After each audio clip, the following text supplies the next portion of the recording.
Men can stay up until 3 a.m., wake up at 6, be in debt, broke, and still have faith that one day everything will work out. I know I'm talking in general, but there are also women who are masculine who can do this as well. Don't get me wrong. Like my mom, may mga babae na walang choice, maybe single mom, maybe sobrang taas ng pangarap nila. But most of the time, it's men.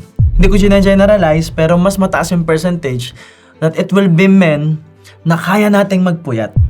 Kaya nating magpuyat ng sagad, matutulog tayo ng alas 3, gigising tayo ng alas 6. Paggising natin, we have to repeat the same day, being rejected, being trashed, being hated in social media and whatever, and still say and have faith that one day everything will work out.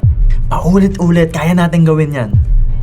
Pwedeng matutulog tayo ng alas 3, gigising tayo ng 6, mag-workout pa tayo, kahit bigising tayo, nalubog sa utang, na walang pera, nasagad, na dapang-dapa, na pwedeng wala tayong tiwala sa sarili natin, na pwedeng nagda-doubt tayo sa sarili natin.